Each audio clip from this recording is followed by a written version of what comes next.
Hey everybody, Riot Mort here, and it is time for the patch 16.6 rundown. And as always, I am joined by Tim. Tim, I know we just finished up a big jam day, so we've been taking a lot of notes in Futureland, but otherwise, how are you doing? I'm doing well. Can't complain. My job is to play TFT all day and hopefully make a fun game. True, true. All right, so patch 16.6 is a pretty big patch. It's our regionals patch, which is really important for a lot of our competitive players. It's their chance to go to the Tactician's Crown. It's their chance to make it into the Tier 1 circuit for the next set. So there's a lot at stake. That being said, it's also kind of our last chance to make any big changes for the set. And we've seen with our unlock system, which is this kind of new, mechanic that we're really happy with, it's kind of been a little rigid and restrictive. So we're taking a big swing for all of our players to try to open it up and breathe some more life into it. And we think we're also going to get some big learnings for when and if we ever want to revisit this in the future. And so that's why we're making this change now. I know that's a little controversial, but overall we think this is right for our players. We've been trying to be communicative about these changes coming to PBE. I know players have tested it.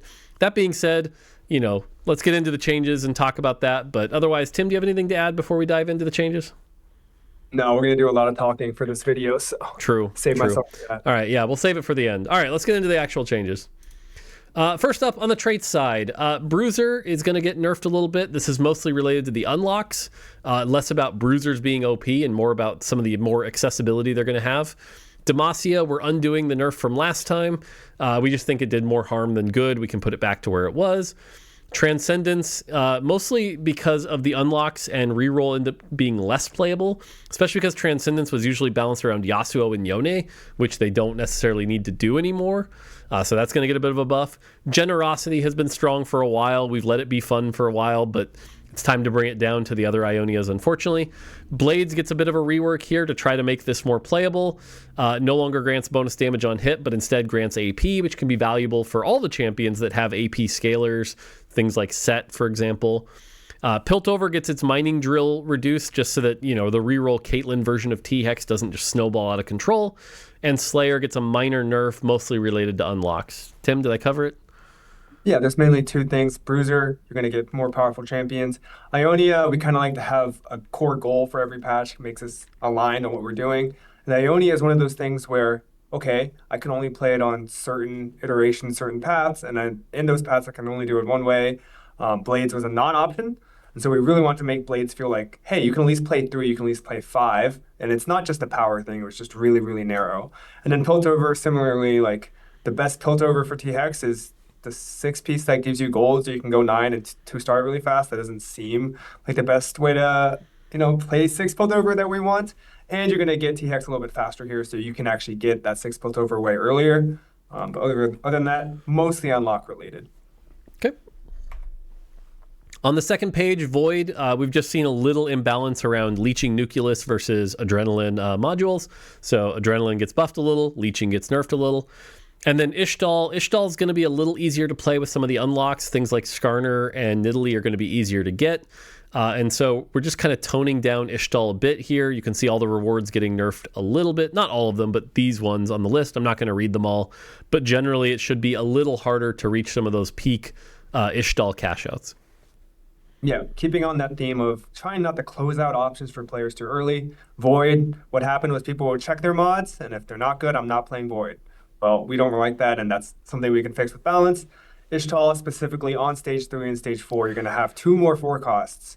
That makes the non-losing quests a lot easier to do because you're going to have more HP, win more rounds, so just a small adjustment there. Cool. All right, in the one-cost space, the only change is Lulu. We talked about it when the set launched that Lulu was going to be this non-carry champion especially because of Teemo trying to make the two of them, related. But I think at this point it's time to just cut the Band-Aid and let Lulu be Lulu, let Lulu do some damage. So Lulu gets a pretty sizable buff here. I don't think this is going to make Lulu reroll a thing, but at least, if you have a Lulu opener or help early Arcanist, it should help a little. Yeah, this is the safe option of, hey, like, if you see 3 Lulus in your shop and you have a Shojin, you can do it and you won't lose rounds and it's not a bait. I think there's maybe something spicy here in the future, not this set, but a unit like Lulu where we really lean into that utility and that CC and say, hey, this is clearly a support unit that you're never going to itemize, but I think we're a little bit far away from that right now. Probably not the thing to do on this patch.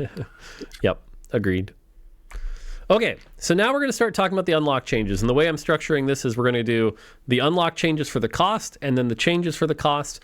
That way we can kind of show like the relationship and why that happened. So on the unlock changes side here, Bard is going to be a little easier to unlock with one little less reroll. So if you've got augments that enable that, that'll be even easier, but it should feel like more of an option. Graves, this is probably the biggest one, I think. Because now you don't need Twisted Fate. So for example, if you get a Nautilus out of an orb or a Gangplank out of an orb, you can put 2 items on them and that'll get you into that Bilgewater line. So Bilgewater will be able to be played a lot more than just TF. And then Yorick, same thing. You won't have to hit 2-star Viego on 2-1. You can just hit a single Viego on 2-1. And that should get you going if you really want to play Shadow Isles. So... And there's going to be some other changes that'll actually allow you to like go into Shadow Isles, maybe get the Gwen or Callista, then get out and stuff like that. So, yeah, I'll just more covers what's here. I can throw in some learnings we had over the course of the set, which is champion-based unlocks that one exact champion often felt more restrictive than the benefits you're giving because you had like, hey, I need this condition for the unlock and I need the champion, which puts a lot of pressure on the shop. And if anyone's played TFT, you know, you can't always control the shop. Sometimes you low roll, and that feels really bad when, hey, I just want to play TFT, and the shop says no. Yep. So, agreed. Cool. Okay, and then on the buff side, Ashe still kind of underperforming. We're going to help that Ashe Tryndamere line be better here. So more attack speed. This is a good amount of attack speed too. So this is a sizable Ashe buff. Hopefully that helps. Echo, very small buff here. Just helps that Echo reroll line if you want to play it, or some early Zaun, so you can get into the late game Zaun, stuff like that. And then Yorick, because he's more accessible. Yorick 1 and 2 actually were really, really powerful in the early game. Their heal combined with the Mono Reeve was just really, really strong. So they are going to get a bit of a nerf, pretty big nerf actually at 1-star, 2-star, smaller nerf, and then 3-star stays the same to account for the fact it's easier to get. Yep, basically nailed it. Echo's been slowly going down over the sets since its like heyday near the start of the year, but that's due to like, hey, Nidalee got her targeting fixed where she wouldn't pull your tank at the middle of the board. Non got bug fixed, so things like that. Echo's never gotten a big nerf since that 5 armor MR, but hopefully this brings him back up to be another viable like reroll line you can hit. Yep, cool. All right. Unlock changes on the 3-cost side. And by the way, I didn't mark anything as green if I didn't feel like it was 100% a buff. Like if you could argue sometimes it might be a nerf, but mostly these are generally buffs, just to call that out. Darius, now instead of having Draven drop a gold, you just need to put an item on a Draven and be level 5. So you won't be able to like get it on 2-1 or anything like that without some crazy augments. But as long as you have an item equipped to Draven, you can get that Darius, get into 5 Noxus, and play around that pretty easily if you want. Gwen, 20 souls goes down to 10 souls plus level 5. Again, this is also to make sure you don't feel like you have to hit on 2-1, for example. You could get in later, get those souls really quick, and then get out. Kennen is just going to be a lot easier to get. Goes from 7-star levels down to 5 of Ionia Yordle Defender, but again, level 5 to make up for it. So technically you can't get him that much earlier. And then Kobuko and Yumi is going to go down, basically going to go from level 7 to level 6. So you'll be able to get that early if you want to get Kobuko and Yumi. Yep, these I feel pretty good about. The main learning here is that the unlock system, the bar for the lower cost champions might have just been a little bit too high. Nobody's rolling on stage 2 and 3 yet. I mean, we'd want to solve that in the future. But for now, people don't roll. So we kind of want to shift these unlocks to more so. If you want these champions, go get them. So we lowered the bar a lot. So hopefully that opens up a few more options, at least on stage 3. Yep. Okay. All right, balance changes. Generally what we saw from last patch is we did a bunch of 3-star buffs, and they helped a little, but only a little, not a lot. And combined with that and the fact that like there's a bunch of 4 costs that are going to be easier to unlock, we are seeing a lot of people like gravitate towards fast 8, fast 7, get those 4 costs. And so if you're going to do the 3-cost reroll, it needs to be worth it. So we're continuing our effort here. If you want to go a 3-star 3-cost, if you get a bunch of lesser duplicators and a heroic grab bag, it's worth it. So TLDR here, Ahri is getting a 3-star buff. Draven's getting a slight 2-star buff and a big 3-star buff. Gangplank is just getting buffed, mostly at 3-star, but generally just buffed. He's kind of fallen off a little bit. And then Leona 3 is also getting a buff. Yeah, this is more of a system thing that half of it is unlocked, half of it's tuning, which is Unlocks give you a free copy of the champion, which puts a lot more value in leveling up and unlocking 4 costs because you're always going to get that copy, which speeds up the lobby and just the pace of the game a lot. So going for these is just not worth it most of the times. I don't think this is the perfect, like, if I were to snap my finger and say we're good now, it's probably not this. Yep. But again, we're 6 patches in. I think we need a big reflection on how we want 2 and 3 cost reroll to interact with unlocks if they exist at the same time. But the general take here is that, hey, at 3-star, they need to be shredding through that tanks at a decent amount of speed. We currently don't change attack speed. We don't change mana at 3-star for these units. So they really just need to kill those units with their casts, which is why you see a lot of these single targeted units getting big bumps up. And Leona, we're trying something cute here because she's a threat. We really need to incentivize you keeping this unit on the board. So she stuns one more target. Maybe that stun goes backline and she's a little bit more debilitating, and then Diana gets a little bit better, stuff like that. Yep. All right. And then continuing on, Vayne just gets a buff all around. Vayne being single target, kind of slow, has fallen off as people have optimized boards, so she just gets buffed. And then Zoe, who's actually quite good at 1 and 2-star. People can play her early, but again, 3-star not really. So, man, look at the spell power on this. Goes from 900 or 500 to 1,000 from 2-star to 3-star. So big buff for Zoe. Will it matter? We'll see. Yeah, I mean, we saw those rumblings of a Zoe Leona reroll comp. But that was kind of a good example of like, hey, if you hit all these 3-star 3 costs, you're like slightly better than a 4-cost board, which one of those is a lot harder to do. Yep. Cool. Okay, 4-cost unlock changes. There's a lot here. Diana, you only need a 1-star Leona with 3 items. So if you're looking to go Aurelion Soul, you can get that Diana earlier. However, you have to be level 7. So you can't just, quickly get this on like 3-1. You are going to have to go to level 7 first. So in a way, this actually can slow you down a little. But overall, if you want to play the Diana, should be easier. Kaisa, we're just going to go down to 2 items on a long shot. This isn't really going to change a lot. Most of the time, if you were angling for Kaisa, you had the 3rd item ready. But a little less restrictive, no big deal. Callista, 30 souls, but you do have to be level 7. So if you were like level 6 on 3-5, 3-6 before and we're hitting Callista, you do need to level to 7 before you're going to get that. Nidalee is going to go from 2 2-star Nikos, which was pretty narrow, to a 2-star Nico with 3 items plus level 7. So again, like reroll Ixtal, you're going to get the Nidalee a little later, but I mean, like, you don't have to play literally 6 Nikos to get Nidalee, which should open up some new Nidalee lines, which is cool. Rift Herald, Field Void for 8 combats. This was one you felt like you had to have on 2-1. Now you can just Field Void for 2 combats and be level 7. So now you don't feel like you have to high roll Void to be able to play it, which is going to get a lot more access to Rift Herald. Skarner is going to be goes from a Gargoyle and level 7 to a Caster or a Marksman with a Chain Vest. This is specifically Caster or Marksman to avoid the like Titans and Edge of Night Slayers problem. I'm sure Tim can make jokes about this. We originally had it as just a chain. That was also problematic, but this seems like the best version. Vhagar is going to be a Yordle with 1 death cap, so expect to see a lot more Vhagar. He's a lot more accessible. And then same with Yone. Yone went from a 3-star Yasuo to a 2-star Yasuo with 3 items at level 7. So that one changes Ionia and Slayer quite a bit.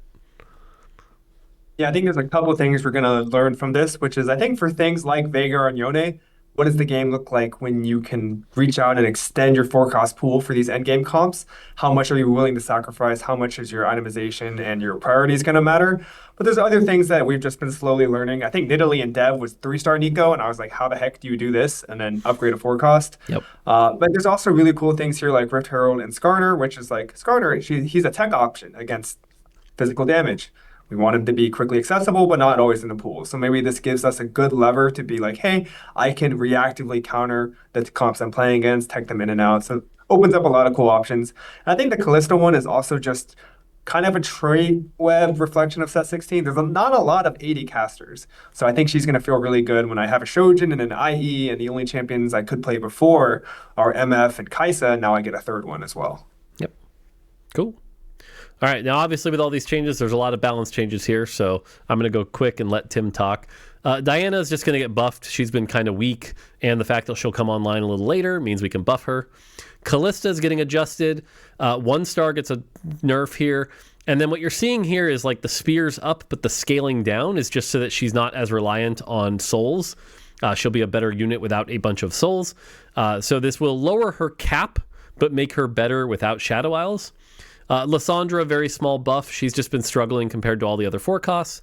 Nidalee, more HP because we want her to be available in builds that don't have a 3-star Nico to protect her. But she does need to have the damage down due to how accessible she is, so less attack speed and kind of a chunky nerf at 1-star, smaller nerf at 2-star. Yeah, Diana, we're pretty careful on just because she's pretty easy to get. If she's, God forbid, the best assassin in the meta, you're going to see her everywhere. It's pretty light here. Callista, Mort nailed it. Lysandra's a little weak. I think Italy is going to represent a trend we're going to see for the rest of the changes, which is previously these rare 4 costs and 5 costs. They have really good base stats because they needed to be pretty stable at 1-star because you put a lot of effort in. But now that they're going to be more representative of other 4 costs, you're going to see their overall base stats and their damage go down to match other comparable units. Yep. All right. Singed. Singed has been struggling a little bit, obviously since his old PBE heyday. But 2-star and 3-star are going to be a little tankier. That'll help them stay alive. I'm sure everyone's going to love that. Veigar, like I said, much more accessible here, so gets a nerf, especially because you'll be able to get him online earlier, which means stacking more AP. So he just needs to pay the price for that. Warwick, we didn't really compensate buff after the bug fix to Zaun. So this is to compensate Warwick and get him hopefully as strong as he was in the previous patch. Less mana to cast, more damage. And then Yone is just more accessible. So again, the fact that you can get him earlier means he's not as much of a high roll reward. So his attack speed goes down and all of his spell damage goes down to compensate. Yep, you see the 2 Zaun 5 costs. Since we really want him to be a somewhat stable tank in Zaun, because the comp really needs something to be their front line. And Warwick, he's just really, really slow, especially he's great on stage 4, great on stage 3. But once you get those 2-star 4 costs up and running, he doesn't kill your tank. He doesn't really do much. And there's just some fights he dies immediately and he does 2,000 damage. And you're like, wow. So hopefully this addresses that. And the 4 costs, yep, just nerfing them because they're much easier to get. You get them online. Should still be really playable, though. We've seen them all over PvE getting splashed into a bunch of cool comps. All right, 5 costs. Same kind of logic here. Generally, things are just going to be more accessible. Aatrox goes from 40% Omnivamp to 30% Omnivamp. Galio goes from 12-star levels to 8-star levels, but does require level 8 now, which means you can't really just reroll Sona Jarvan and get him early. So that is a bit of a nerf to that. Mel, 2-star Ambessa with 1 item goes down to 1-star Ambessa with 1 item plus level 8. One thing to note here is you can actually put in the 1-star Ambessa, have it die, then take it out and go to 8 and it'll activate. Just a little trick if you want to try it. Not that, usually you play them together anyway, but there's some options there. Rise goes down to 3 region traits, making him much more accessible. Silas, we're only going to have to use Sell Jarvan, or Garen, So now if you accidentally forgot Jarvan, you're not screwed out of Silas. You have the option to go there. You still need to jump through the hoop, but it was not something you're completely screwed out of. Tom Kench goes down to 350 Silver Serpents, but level 8, which, most of the time you were level 8 anyway, so that's not too big a change. T-Hex, this is probably an interesting one. It goes down to 7-star levels of Piltover, so much more accessible, but level 8. So that means you can't do the reroll Caitlyn stuff and get it on level 6. So that will change how T-Hex is played. Thresh now becomes 5-star levels of Shadow Isles plus level 8. So again, if you just want to play some early Shadow Isles, get to level 8, get the Thresh and get out, now you can. Pretty cool. Volibear, 3,400 HP and level 8. That's not too big a change. And then Ziggs, 2 items on his on and Yordle. This one's like the Kaisa one. It's not going to change much, but makes it a little easier. Yeah, these are all meant to give you a little bit more options on stage 4, where about 4-2, 4-3, you kind of decide, hey, I want to reach for that Tom Kench. Am I holding Piltover units to maybe get T-Hex? Do I need to throw it in an Ambessa to get a Mel? These are all really cool decisions to make on stage 4, and I think open a lot of cool directions on stage 5. So this is really digging into the benefit of 100 champions in the set. Yep. And then balance changes, and yes, there's 3 pages of them. Aatrox is more accessible, has to get nerfed a little bit to make up for it. Azir, this is one that, for a while we were like, look, Azir has to be a little bit weaker because he unlocks the other Shurima. Going into the last patch, we said, nah, let's let Azir shine a little bit. So more attack speed, more damage. The soldiers and utility he provides is going to go down a little to make up for that, but so that putting items on him doesn't feel like a trap. Mel, this is mostly just to account for her being online earlier. She's really the same. We're not trying to nerf her at all, actually, but you don't get that Radiant item quite as quick. Silas, he is more accessible, so less HP, a little less spell damage on the Garen spell. Overall, I think he'll be fine. This is a minor nerf. And then this, I think, going into regionals, this is probably the biggest one, is my guess, is that Ryze being more accessible at 9 and buffed should make him a lot more playable and desirable for endgame boards. That being said, the bilge damage is going down, the Yordle damage is going down, the chill duration is going down, but the damage is going up. I still think Ionia Ryze will be quite good, but just calling that out here that Ryze will be around more. Yeah, I think the two biggest ones here are definitely going to be Azir and Ryze. I don't think it's a huge buff to Shurima. I don't know if people are going to play Shurima more. I don't know if that's possible. But now, hey, if you get the Shurima and you put the items on the Azir, it's an opportunity cost. You got to pick between one of your Shurimans. You're not instantly losing the game. Maybe you can just flex around to Shurima a little bit longer. And Ryze, I think this one is he's going to be kind of weaker, but not really, because he's playing for 3 region trades instead of 4, and that's supposed to be some of his power budget. But we kind of found that a lot of Ryze was debuffing the enemy team and causing them to do nothing, and we don't want that to be the main way to play him, especially if he's going to be more accessible. He's splash everywhere, debuffing your whole team, chilling your whole team. So this is kind of making him more of a carry. He'll be one of the premier 5-cost mage carriers, so you're going to see buffs to other 5-cost mage carries, aka Annie, later to hopefully match up to that. But I think he'll be exciting and fun. Cool. Tom Kench, he comes online earlier, therefore we have to nerf him a little bit, less HP, and basically feeding him 1, 2, and 3 cost champions gives him less power. If you feed him 4 and 5 cost champions, no nerf there, but a little less power there. Thresh just has to be less tanky. Again, he's not quite as big of a payoff. He's more accessible, so he gets a bit of an armor MR nerf and a bit of a nerf with soul scaling. He'll still be pretty solid. T-Hex, I think a lot of people are going to look at this and go, balance thrashing? That's crazy. But generally, we've seen T-Hex be too strong in 16.5, and he's much more accessible.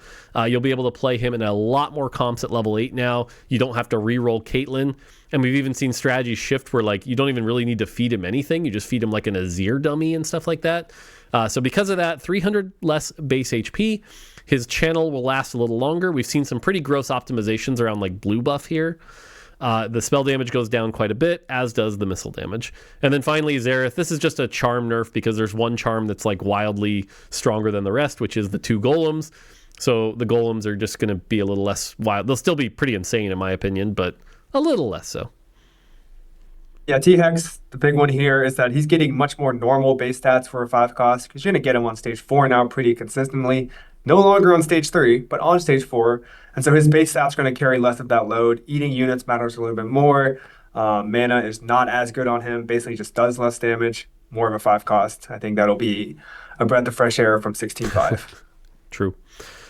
All right, and then finally we have Annie. Annie's just been struggling to keep up lately, so we decided to give Annie a little bit of a buff. That being said, I do think Annie performs quite well. So when you're in the spot for Annie, I think she's another one that will be quite good, and we might see a bunch of her, but more attack speed, and Tibbers gets more spell shield, so Tibbers gets to be tankier.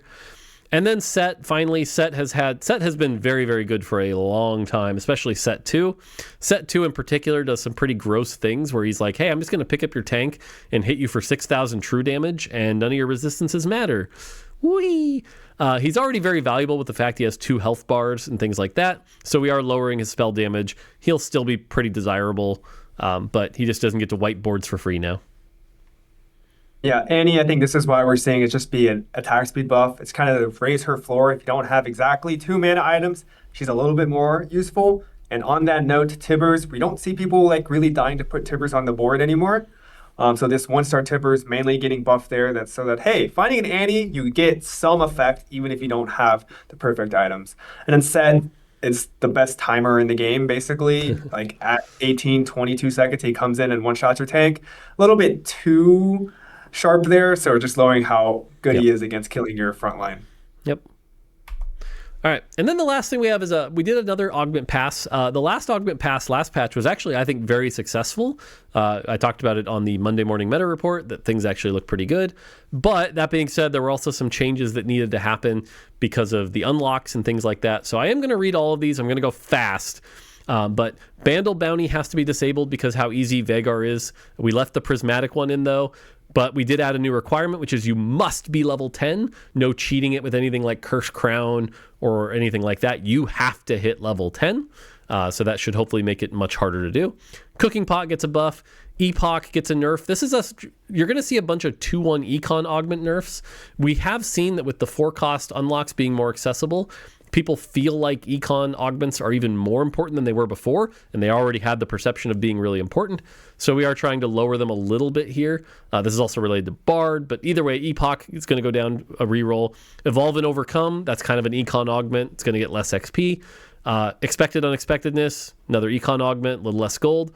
Find Your Center, this one's just been underperforming a bit. We're giving it a pretty big health buff here, so it should be an exciting silver. Fire Sale, this is another econ augment. We're just disabling this for now.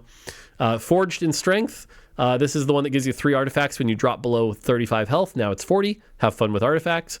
Going Long, Tim had a really good point here, which is that both Going Long and Hustler are these augments that are going to allow you to get to 7 very quickly. And now that level 7 gives you those 4-cost unlocks, we needed to lower that power a bit. So Going Long and Hustler both getting their initial gold nerfed. Golemify, we overshot a little bit. It's cool and exciting, which is awesome. We're just changing it from a 3-star to a 2-star, or 3-cost to a 2-cost champion. So should be pretty close to balance there. Good for Something, another econ augment, nerf. Hard Bargain, another econ augment, nerfed. Indecision 1 and 2, more econ, a little bit of nerf.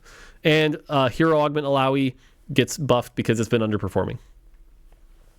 Anything on those? Kind of nailed it. I think generally just meta take, which is when you have so many unlocks tied to levels, level 7 and 8, and getting a free copy, you look at the value proposition, which is leveling gets me better shops, another unit, team size, and then a free unit as well. That looks really, really good. And so this isn't going to swing it all the way back, but this is kind of why we're seeing reroll being harder, because when you're rerolling, you're only looking for one thing, which is an upgrade. Whereas this gives you new units, new blah, blah, blah, all this stuff. So I think this is a good direction for the unlock system and that ecosystem. Yep. All right, then page 2, Level Up, another 2-1-1, slowing that down. Malicious Monetization. This one's been strong for a long time, and it's finally time to slow it down a little bit. So you're going to get more initial gold, which is nice because it lowers the risk. If you ever lose with this augment, you're not going to feel like you just lost all your value, but you're going to have one less round to generate an extra, 16 to 20 gold. So that's going to be that. Max Build. We're disabling this for now. It just doesn't work really well with the unlock system. The ability to guarantee a 5-cost, guarantee a duplicator, and then just have to find one more copy to immediately spike, even on 4-5. It's just too strong. So for now, we're going to disable this. It'll probably be back in a future set, but that's going to be gone for now. Pilfer, it's another 2-1 econ one. We moved it to 3-2 only. The requirement to get the Thieves' Gloves goes down, but again, just trying to lower some of that 2-1 econ. Preparation, this number should be green. My bad. This is just a buff. Prismatic Destiny and Destiny Plus, less gold in the ecosystem. Those are getting nerfed a bit. Solo leveling, this has kind of been a secretly good econ augment for a while that's been playing really well, especially if you get like a Briar, Kiana, or God forbid if you've ever had to face a solo leveling Rek'Sai 2. Jeez. Solo Plate, still underperforming a bit, more health. Trade Sector, this is another econ one, a little less gold. Trait Tree now grants a Reforger, so you don't completely screw yourself over. Too much value. This is just going to make it a little harder to get itself online, a little less gold. Walk the True Path, same as the Yordle one. We're disabling the gold version. The Prismatic one will stay online, but it gets nerfed with less total gold. Or actually, I guess same total gold, but less items. Doesn't appear on Path of Enlightenment, which is the XP one, and requires level 10. You must get to level 10. This is mostly because it was hard before because you had to 3-star Yasuo to get the Yone. Now you don't have to do that, so it's actually trivial. But as a Prismatic, we felt like it was still worth keeping in. And then finally, we stick together 5% more attack speed. Yeah, you kind of just see a shift where econ strategies on 2-1 are getting lowered a bit, non-econ on 2-1 and 3-2 are getting bumped up a bit. I think a couple notes here, Max Build. I think it can work. I think it's a fun augment. Probably will come back in a future set where you don't get as many free copies. Pilfer, I want to keep it in because I think it's really fun. I think it's a very cool idea to steal things, especially with so many champions in the set. But it was just very, very good on 2-1, giving you upgrades, giving you gold, giving you tempo, and then a TG later, which is a very good item. So we're going to try this moving into 3-2. We'll see how it lands. I think it'll still be pretty good. But other than that, pretty consistent patch across it. Yep. And that's basically it. Bug fixes wise, We fixed a bug where Freljord Emblem could not give its stats the first round it was equipped, and we fixed a bug where Allied Galio could remove Ally Freljord bonuses mid-combat. Not something we saw a lot of before, but with the more accessible Galio was something we ran into. But otherwise, that's kind of it. So, like I said, it seems like a lot, but generally it's the unlocks are less restrictive. We balance things accordingly, and then we did another augment pass. So hopefully it just feels like a better version of set 16. But you guys tell us when you play it. You let us know. But overall, like I said, not too insane. I don't know. I'm personally excited to play it. So Yeah, I think we've had a pretty consistent meta for the last 2 or 3 patches. So I think having a bunch of new comps and strategies coming is going to be really fun. Yep. Now, that being said, I'll certainly be watching regionals and see how it all goes, see how it all plays out, and hopefully it's generally a good time. And yeah. After this, the next patch will be very, very small. It's just the Tactician's Crown patch. It will likely be any follow-up from this patch. If there's anything we got wrong with, like, hey, now that Rift Herald was available, she's a little too strong. Okay, fine. You know, we could do stuff like that. But don't expect a lot for the next patch. And then 16.8 is it, because that'll be when the next set is on PBE. So we're getting down to the wire. Cool. Yep. We say as we're... Yep. So cool. This video should go up a little earlier than normal. I probably should have said that at the beginning. But hopefully we're just trying to help the competitive players have as much knowledge ahead of time beforehand so that everyone's on the same page and knows what's going on. But yeah, so cool. Otherwise, I think that's it. Tim, any closing thoughts? That's it. All right, cool. Well, that's going to do it from us. Until next time, take it easy.